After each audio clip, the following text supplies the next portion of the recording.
एक दुखद समाचार है आप दर्शकों के लिए। पूर्व राष्ट्रपति डॉक्टर APJ अब्दुल कलाम हमारे बीच अब नहीं हैं। उनका शिलोंग में आज देर शाम निधन हो गया है। ये PTI एजेंसी की तरफ से ये खबर आई है और इसकी आधिकारिक पुष्टि तभी हुई है जब तमाम डॉक्टरों ने उन्हें देखा है और सरकार के डॉक्टर ने देखने के बाद ये ऐलान किया है। तो हमारे बीच APJ अब्दुल कलाम, जो हम सब के चहेते, एक राष्ट्रपति के तौर भी और उस पद से सेवानिवृत्त होने के बाद भी युवाओं के बीच जिस तरह से प्रेरित करने का काम, युवाओं को प्रेरित करने का काम इन्होंने किया है, वो काबिल तारीफ़ है।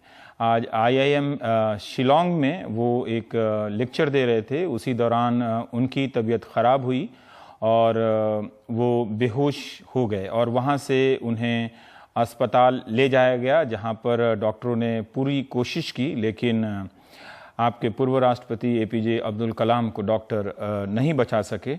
न्यूज़ रूम में ये खबर पिछले 1-1.5 घंटे से आ रही थी, लेकिन हम इसकी आधिकारिक पुष्टि का इंतज़ार कर रहे थे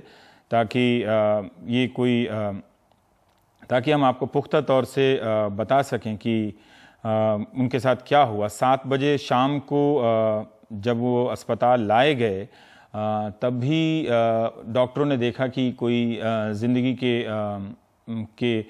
के लक्षण नहीं नज़र आ रहे थे और बहुत प्रयास किया, ICU में भी रखने की कोशिश हुई, लेकिन APJ अब्दुल कलाम नहीं बच सके। वो शिलोंग में थे। मेघालय की सरकार की तरफ से भी ये सूचना आ रही है। विनोद शर्मा, हिंदुस्तान टाइम्स के पॉलिटिकल एडिटर, हमारे साथ हैं। विनोद, एक दुखद खबर तो है ही कि एक ऐसे राष्ट्रपति को जिसे देश ने सिर्फ चाहा नहीं, सराहा नहीं, गले भी लगाया और मिलने के लिए न जाने कितने स्कूल के बच्चों से लेकर युवाओं तक बेताब रहते थे, हमारे बीच नहीं हैं। अब इस बात को अब आप भी आगे बढ़ाइए विनोद शर्मा जी। मैं समझता हूँ कि इस देश में अगर कोई सबसे ज्यादा इंस्पिरेशनल प्रेसिडेंट रहे हाल ही के वर्षों में, मैं एकदम जो आजादी हुई उसके बाद की बात नहीं कर रहा हूँ, तो अब्दुल कलाम आजाद थे। और ना सिर्फ वो एक बेहतरीन साइंटिस्ट थे, he was the missile man, जिसको बोलते हैं, उनको मिसाइल मैन कहा जाता था। मिसाइल टेक्नोलॉजी जो भारत ने हासिल की अपने दम पे, उसके कर्ता थे, उसके पीछे मोटिवेटिंग फोर्स थे वो।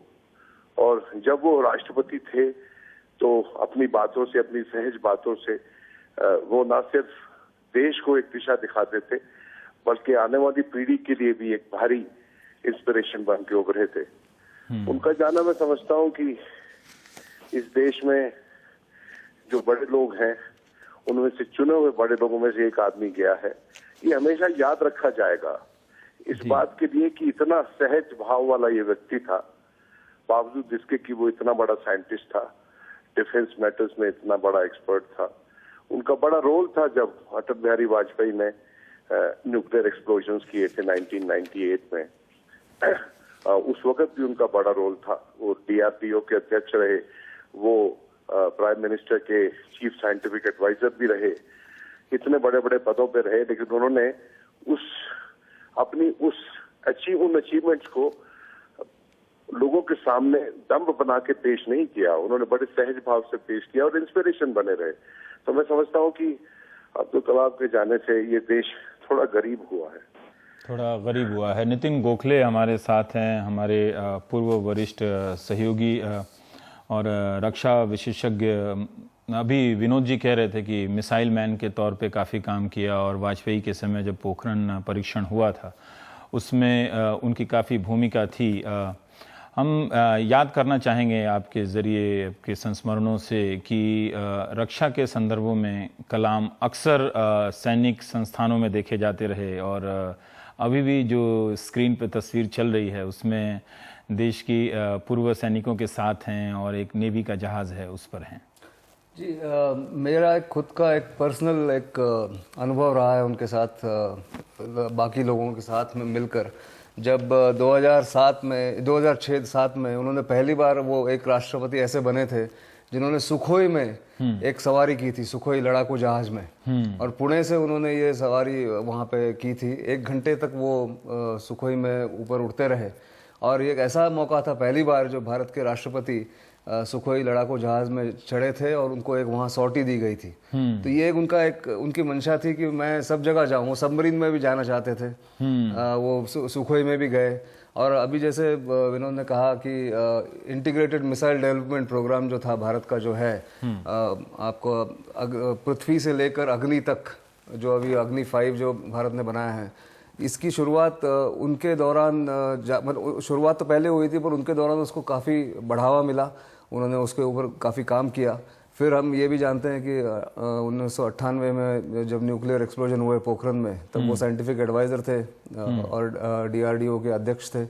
इसलिए उनका जो योगदान रहा वो काफ़ी बड़ा रहा, पर वहीं पे वो नहीं रुके। उनके लिए भारत और भारतीयता, एक धर्म उनका जो था वो ही था, भारत और भारत के लिए काम करना। तो जब वो राष्ट्रपति बनाए गए, जब राष्ट्रपति बने, तब उन्होंने राष्ट्रपति भवन को आम जनता के लिए खोल दिया।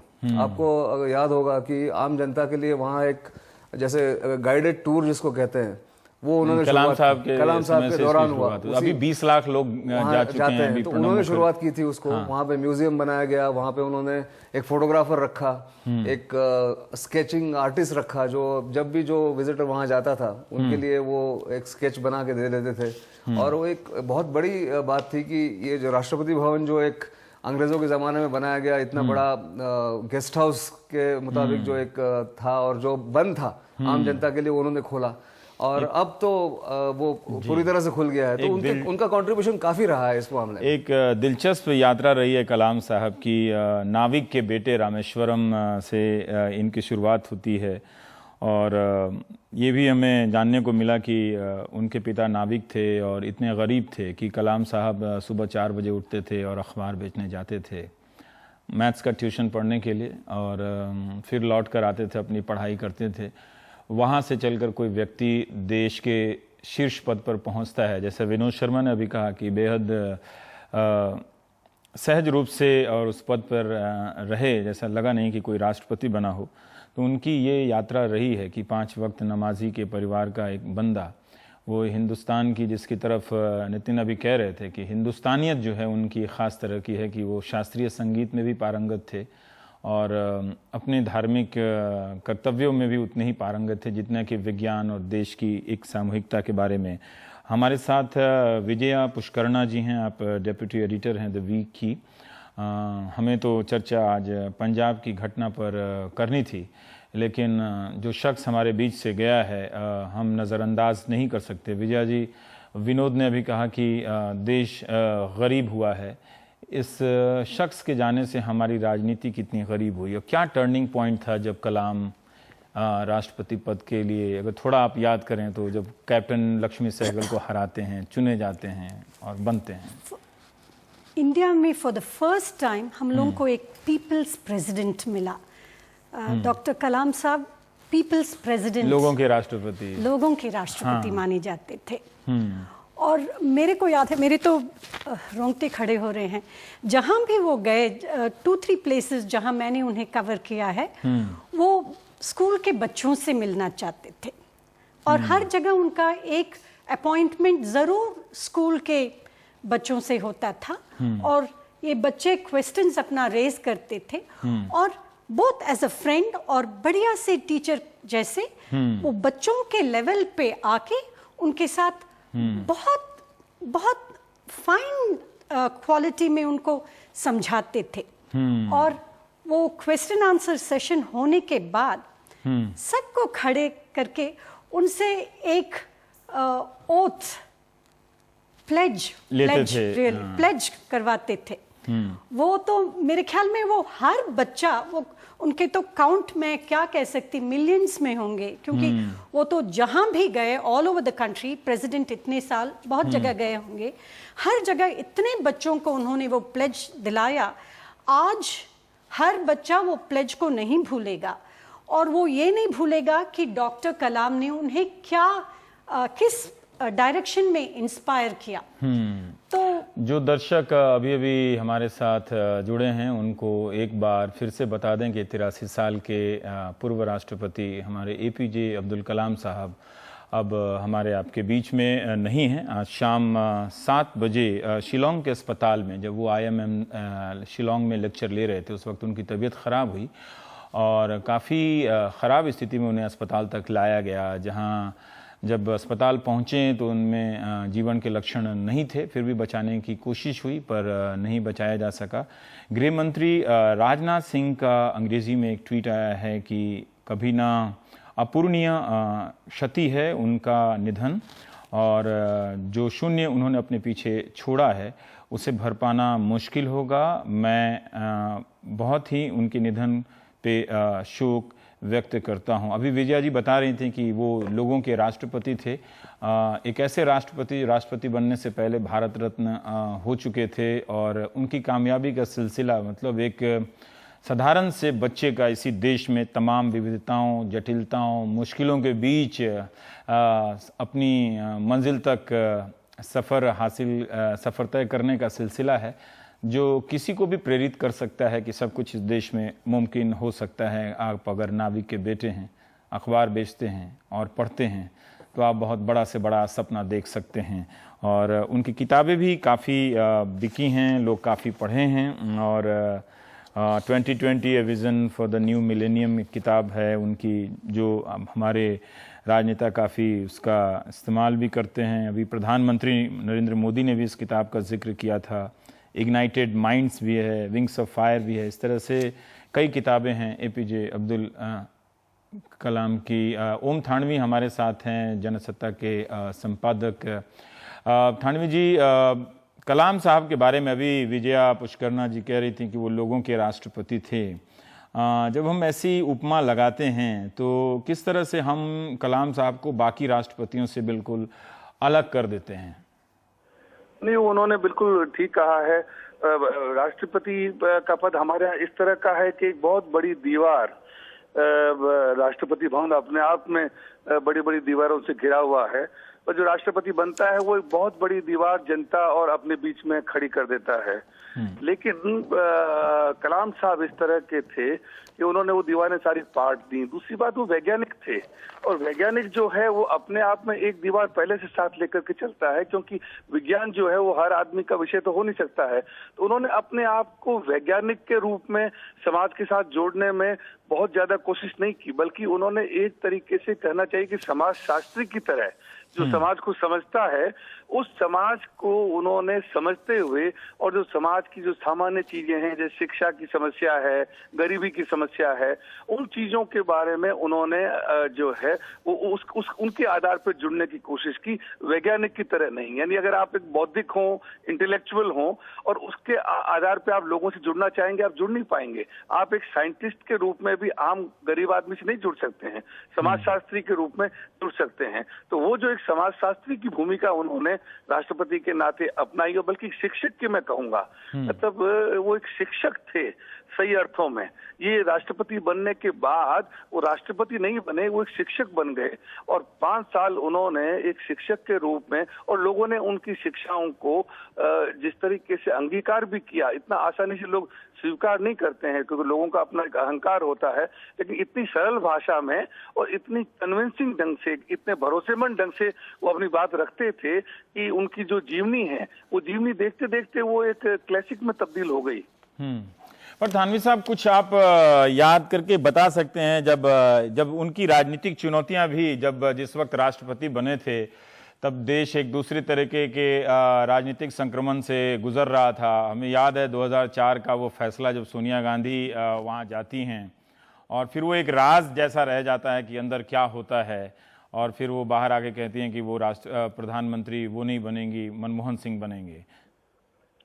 देखिए, इसके बारे में संदेह की कई परतें हैं, हम जानते नहीं हैं, लेकिन मोटे तौर पे जो चीज समझी गई, अब ये तो कोई अब वो तो चले गए, और सोनिया गांधी तो अब राजनेता तो कितना सच बोलते हैं नहीं पता, लेकिन ये है कि सोनिया गांधी ने इस बात का श्रेय लिया कि ये मेरा फैसला था कि मैं प्रधानमंत्री नहीं बनना चाहती हूँ, जबकि उससे पहले काफी तैयारी थी और उन्होंने इस तरीके से बहुत साफ साफ नहीं कहा था। लेकिन ये राष्ट्रपति से मिलने के बाद ये चीजें छनकर सामने आई कि उन्होंने जो है वो इस बारे में कुछ और कई तरह की हिदायतें देते हुए ये बात कही थी, और उसके बाद में निर्णय जो है वो सोनिया गांधी का ये रहा कि ठीक है वो प्रधानमंत्री नहीं बनेंगी। इसमें कलाम साहब की भूमिका थी ऐसा कहा, लेकिन ये सच्चाई नहीं मालूम है, क्योंकि सच क्या था, क्योंकि उन्होंने कभी लिखा नहीं और सोनिया गांधी कभी कुछ कहेंगे नहीं। लता मंगेशकर ने भी अपना दुख जताया है उनके निधन पे।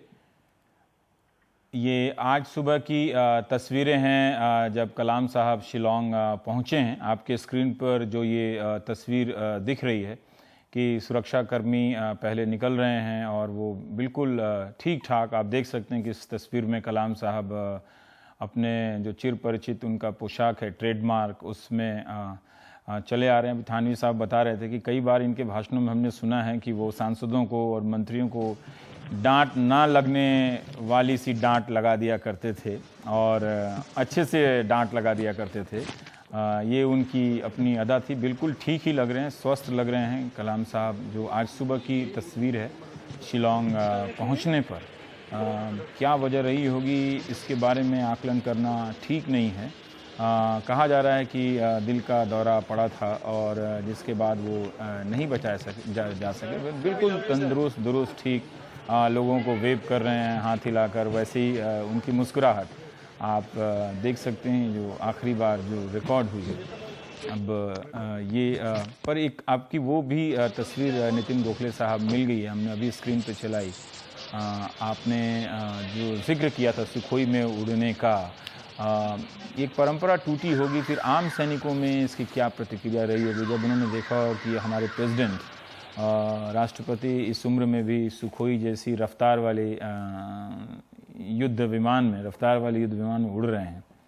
और ठीक ठाक उम्र तो हो ही गई थी, 70 पार के तो हो ही गए थे। हाँ बिल्कुल पार हो गई थी। अभी जो जिस पायलट ने उन्हें वो एक सवारी कराई थी अजय राठौड़, अभी फिलहाल 3-4 महीने पहले वो यहाँ अभी एनडीसी में कोर्स कर रहे हैं नेशनल डिफेंस कॉलेज में, और मैं वहाँ अक्सर जाता हूँ एज ए फैकल्टी मेंबर।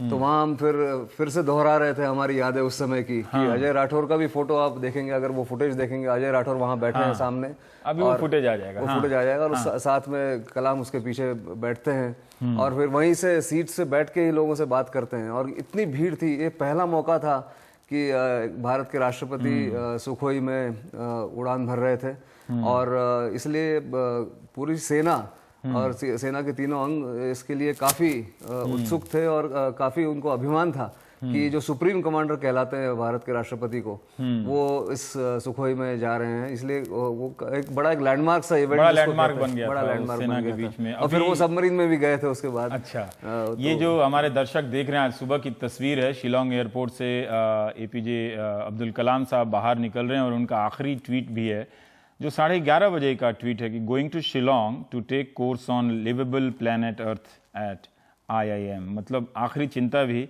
कि धरती हम सब के रहने लायक बने।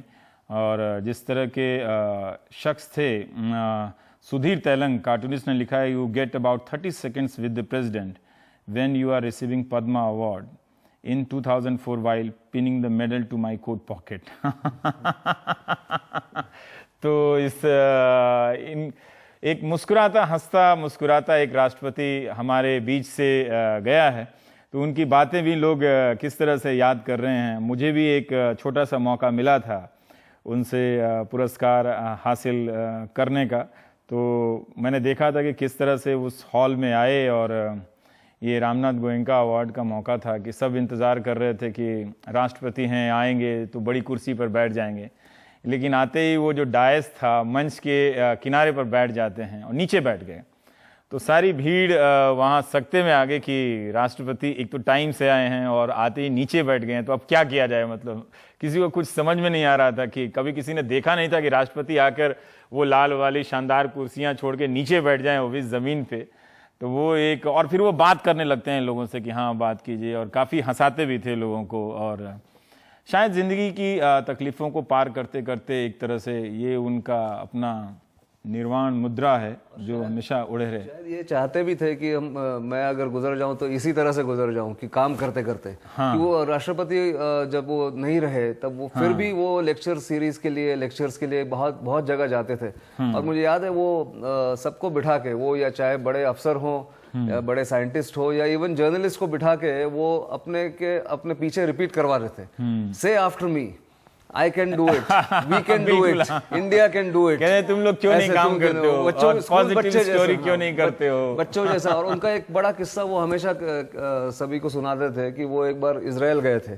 हाँ। और जेरूसलम पोस्ट या किसी अखबार के बारे में उन्होंने कहा था कि मैंने जब वो पहुंचे वहां पे, उसी शाम को वहां आतंकी हमला हुआ। हाँ। और काफी लोग मारे गए जेरूसलम में। पर दूसरे दिन उन्होंने जब वो जेरूसलम पोस्ट को पढ़ा तो वो आतंकी हमला, वो उनके मुताबिक वो कहते हैं कि उस आतंकी हमले की खबर अंदर के पन्नों पे थी, चौथे या पांचवें पन्नों पे, फ्रंट पेज में उसकी खबर नहीं थी।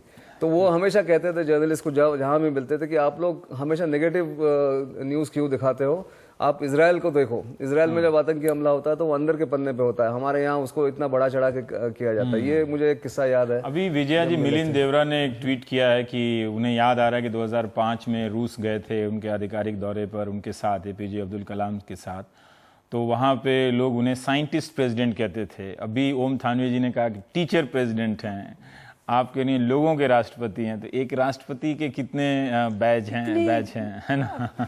मिलियंस ऑफ रोल्स हो सकते हैं। हाँ। एक स्टूडेंट भी रहे वो आखिर तक। हाँ। अभी मैं देख रही थी पिछले हफ्ते 21 जुलाई वो जाके अपने टीचर को मिले जिन्होंने उन्हें फिजिक्स सिखाया और उन्होंने उन्हें याद दिलाया कि आप हमें साउंड और लाइट के बारे में सिखाते थे लेकिन कभी आंसर नहीं देते थे। कहते थे कि आप जाओ लाइब्रेरी में और इसका आंसर ढूंढो। तो वो टीचर इतना खुश हुए कि प्रेसिडेंट बनने के इतने साल बाद भी डॉक्टर कलाम उनको ऐसे मिले, इतने प्यार से, इतने आदर से और इतने याद से कि वो टीचर उनके लाइफ में क्या थे। वो डॉक्टर कलाम इस उम्र में याद रखे और उन्हें मिले। 7 दिनों का राष्ट्रीय शोक घोषित किया गया है कलाम साहब के निधन पर। और मैं ट्विटर की टाइमलाइन देख रहा हूँ, राहुल गांधी, मिलिंद देवरा, ममता बनर्जी, सब कोई, और उमर अब्दुल्ला साहब, जिस तरह से राजनाथ सिंह इनको याद कर रहे हैं, एपीजे अब्दुल कलाम को, और जो आम लोग हैं, ऐसा लगता है कि ये शख्स बहुत प्यार लेकर गया है दुनिया से सब किसी का। उनका एक नाम हमेशा रह जाएगा।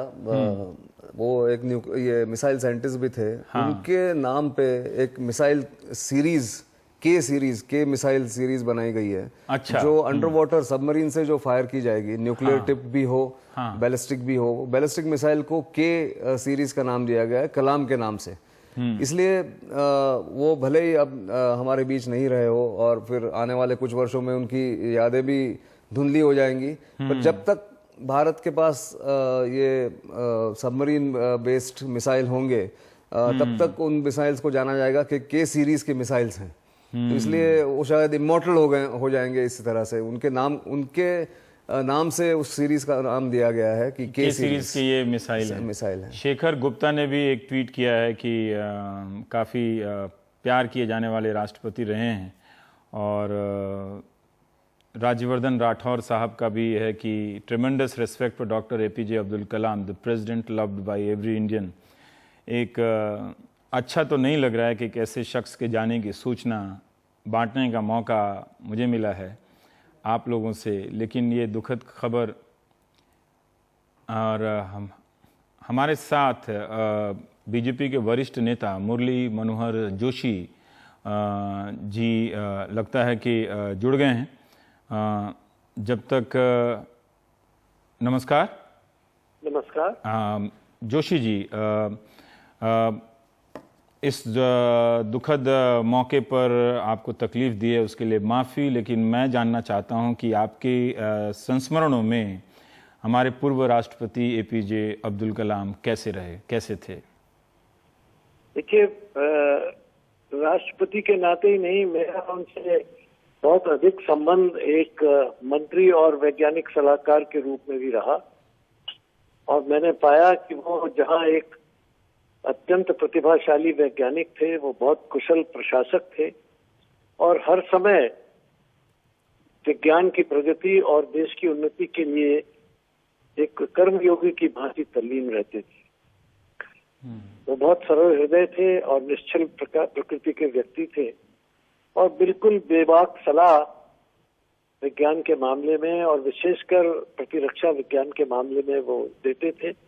प्रधानमंत्री के सलाहकार भी वो वैज्ञानिक सलाहकार रहे, कैबिनेट के सलाहकार रहे और विज्ञान मंत्री के नाते मेरे से उनका वैज्ञानिक प्रगति और विकास के संबंध में विचार विमर्श सदा होता रहता था। उनके निधन से देश की अपूरणीय क्षति हुई है।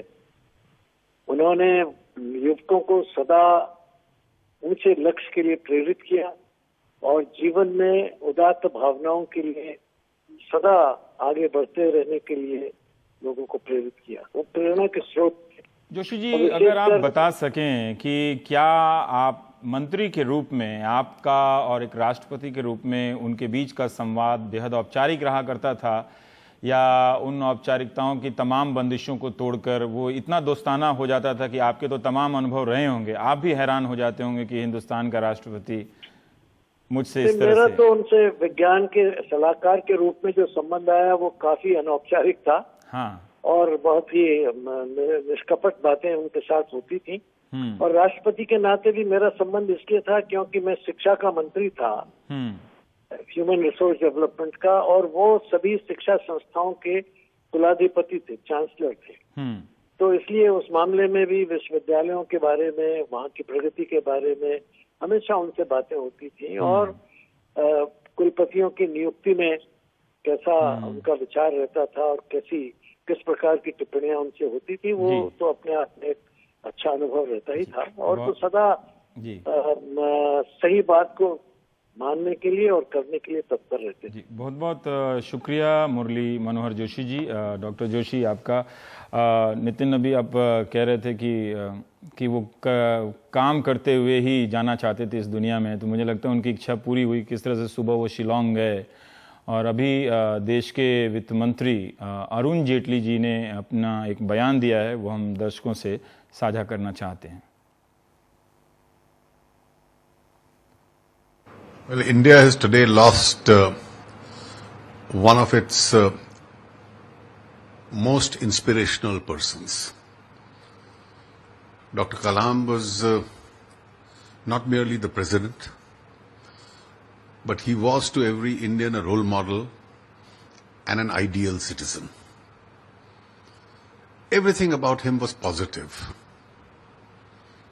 He thought well. He had positive ideas. His contribution as a scientist, his contribution as a president was unparalleled. He's left a void for all of us. The whole of the country will mourn his death and we'll all continue to remain inspired by him. Hindi में क्या कहेंगे इस दुर्घटना में? हिंदी में क्या कहेंगे? देखिए, एक बहुत बड़ी क्षति इस देश के लिए हुई है। इस देश के बहुत बड़े प्रेरक, मार्गदर्शक और जिनको मैं कहूं कि इस देश के एक आदर्श नागरिक थे। उनके संबंध में हर चीज सकारात्मक थी, उनकी सोच सकारात्मक थी, उनके विचार सकारात्मक थे और एक वैज्ञानिक के रूप में और वैज्ञानिक के साथ साथ राष्ट्रपति के रूप में इस देश को जो मार्ग उन्होंने दिखाया और जो योगदान दिया, वो ये देश कभी नहीं भूल सकता। विजय जी, बहुत दिनों से 1-2 साल से मैं देख रहा था कि हालांकि मुझे नहीं पता कि ये उचित होगा या नहीं होगा इसका जिक्र करना, लेकिन सोशल मीडिया के ज़रिए उन्हें लेकर बहुत तरह के दुर्भाग्यपूर्ण अफवाहें में उड़ती रहती थीं। और आज जब ये सूचना आई तो हमें बहुत देर तक हमें लगा कि ये भी पिछले अफवाहों की तरह ही है, जिस तरह से व्हाट्सएप में लोग, अच्छे समझदार लोग भी उससे बांटने लगते थे कि कलाम साहब अब नहीं हैं या उनकी तबीयत ख़राब है और मीडिया इस खबर को नहीं दिखा रहा है। तो एक दुर्भाग्यपूर्ण चीज़ें हुई। पता नहीं वो कौन लोग थे जो इतने प्यारे शख्स के जाने का इंतज़ार कर रहे थे, लेकिन मैं देख रहा हूँ कि लोगों को जितना सदमा लगा है और जितना दुखी हैं। किसी सज्जन ने लिखा है कि भारत ने अपना साइंस पिता खो दिया है। किसी ने लिखा है कि एक और आज़ाद शत्रु हमारे बीच से चले गए। कलाम सर, आपने हमको अनाथ कर दिया। एब्सोल्युटली। जो लोग ऐसे डर रहे थे कि वो शायद नहीं रहे, मेरे को लगता है वो तो उनका अपनापन था, अपना प्यार था डॉक्टर कलाम के लिए। उनकी चिंता थी, जब वो दिखाई नहीं दिए उतने जैसे लोग एक्सपेक्ट कर रहे थे, उनकी विजिबिलिटी, वो तो जाते थे, लेकिन जैसे वो स्ट्रेट मीडिया में पहले आते थे उतना नहीं थे विजिबल।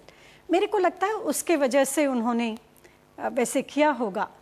और अभी डेफिनेटली उनको इतना मिस कर रहे होंगे, क्योंकि ये एक प्रेसिडेंट थे जिन्होंने इनोवेशन जो बोलते हैं हम लोग, छोटे छोटे स्टेप से ही होता है।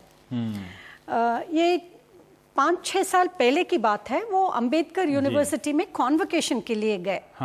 और वहाँ उन्होंने देखा कि वो ब्लैक रोब्स के साथ स्टूडेंट्स अपना डिग्री ले रहे हैं, तो उन्होंने वहीं अपना व्यू प्रकट किया कि ये क्या है, ये तो ब्रिटेन राज की रेमिनेंट्स है, निशानी है। यही नहीं, क्यों अंगवस्त्रम क्यों नहीं वो जैसे साउथ में पहनते हैं, जैसे डॉक्टर मुरली मनोहर जोशी पहनते हैं हमेशा, क्यों नहीं लखनवी कुर्ता पजामा।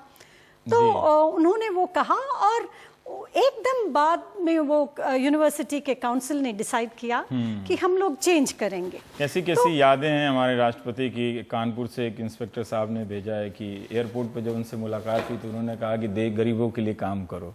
मतलब एक ऐसा राष्ट्रपति जिसने सबके लिए सबको एक संदेश देकर गए हैं। और वो ज्यादा एक्टिव थे राष्ट्रपति, जब वो नहीं रहे उसके बाद भी वो लोगों ने उन्हें राष्ट्रपति ही समझा। और एक ब्रेक लेना पड़ेगा। आज कैसा दिन है कि दिन की शुरुआत में एक वरिष्ठ पुलिस अधिकारी और कई जवान पंजाब में अपनी ज़िंदगी गंवा देते हैं, और शाम होते होते एक हम सब के बीच का एक प्यारा शख्स हम सब गंवा देते हैं। छोटे से ब्रेक के बाद आते हैं।